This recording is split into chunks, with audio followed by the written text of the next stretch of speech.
हम सबने स्कूल में एंट्रोपी के बारे में पढ़ा है और शायद यही सीखा है कि एंट्रोपी का मतलब है अव्यवस्था या डिसऑर्डर।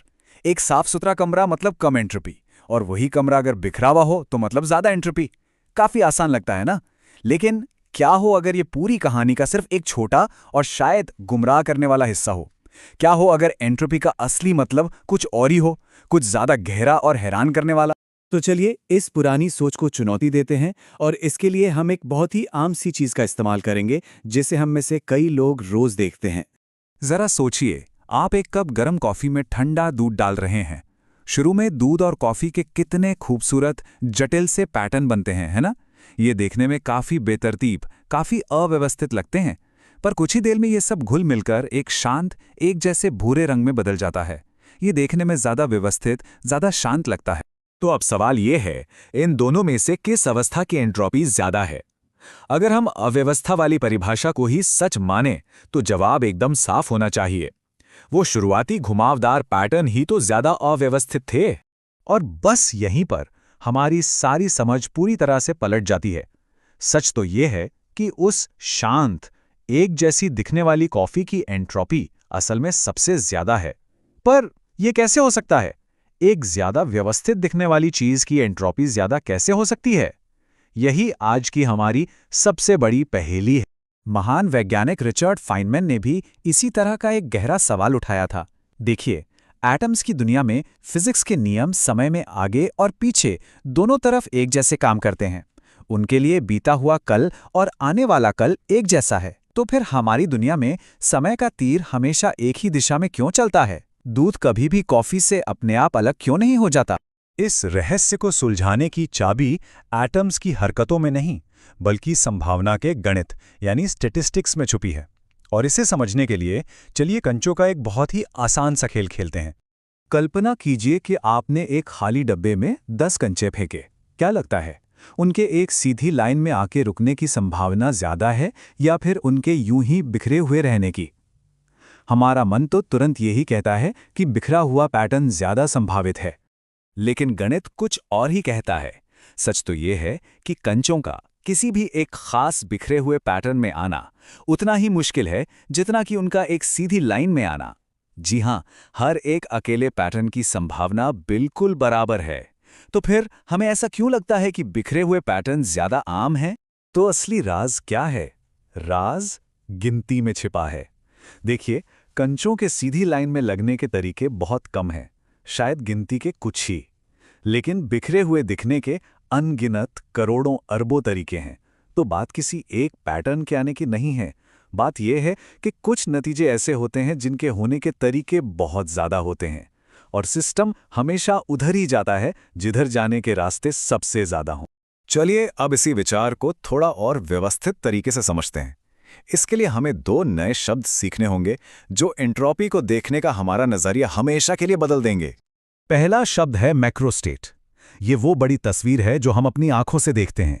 जैसे दूध और कॉफी अलग अलग हैं, ये एक मैक्रोस्टेट है, और दूध और कॉफी मिले हुए हैं, ये एक दूसरा मैक्रोस्टेट है।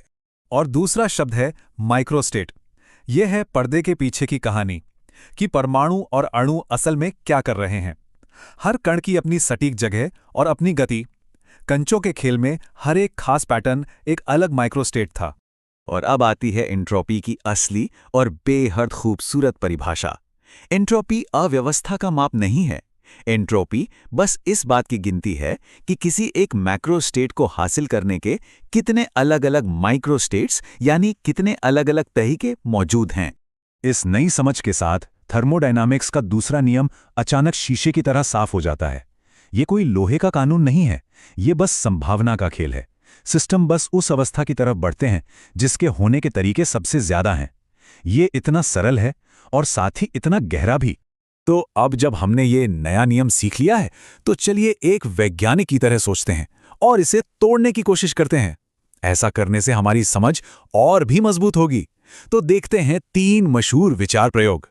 पहली चुनौती, अगर हम एक पिस्टन से गैस को दबाएं तो उसके कणों के लिए जगह कम हो जाती है।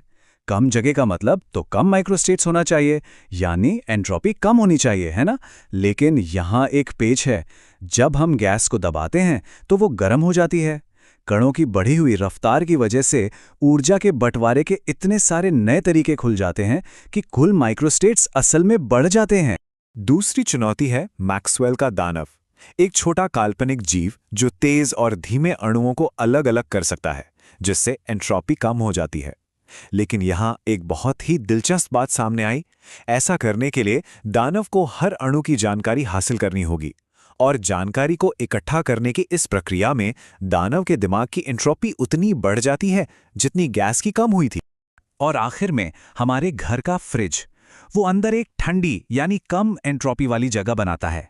पर फ्रिज एक बंद सिस्टम नहीं है, वो बिजली लेता है और अपने पीछे कमरे में गर्म हवा फेंकता है। अगर आप पूरे सिस्टम को देखें, फ्रिज, कमरा और बिजली घर, तो आप पाएंगे कि कुल एंट्रोपी हमेशा बढ़ती ही है। तो एंट्रोपी सिर्फ कॉफी या गैसों की कहानी नहीं है, यह हमारे वजूद के कुछ सबसे बड़े सवालों से जुड़ी है, जैसे कि समय का मतलब क्या है और जीवन का उद्देश्य क्या है। समय हमेशा आगे ही क्यों बढ़ता है? ऐसा इसलिए है क्योंकि हमारा ब्रह्मांड एक बहुत ही खास, कम एंट्रोपी वाली अवस्था से शुरू हुआ था, और तब से ये बस सांख्यिकीय रूप से सबसे संभावित रास्ते पर चल रहा है, यानी ज्यादा से ज्यादा एंट्रोपी वाली अवस्था की ओर। समय का तीर असल में संभावना का तीर है। पर जीवन का क्या? हम तो इतने जटिल और व्यवस्थित हैं, क्या हम इस नियम को नहीं तोड़ रहे? जवाब है बिल्कुल नहीं। असल में हो सकता है कि जीवन इस नियम को पूरा करने का ब्रह्मांड का सबसे बेहतरीन तरीका हो।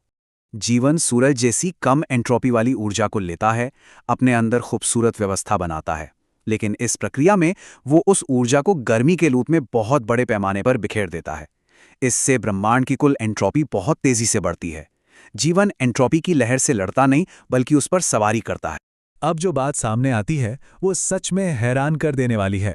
सांख्यिकीय नजरिए से देखें तो एक ऐसा ग्रह जिस पर जीवन है और जो ऊर्जा को इतनी कुशलता से बिखेर रहा है, वो एक बंजर ग्रह की तुलना में ब्रह्मांड के लिए ज्यादा संभावित नतीजा हो सकता है। शायद जीवन कोई ब्रह्मांडीय चमत्कार नहीं, बल्कि सांख्यिकीय रूप से एक जरूरी घटना है। और यही सोच हमें एक आखिरी और शायद सबसे बड़े सवाल पर लाकर खड़ा कर देती है।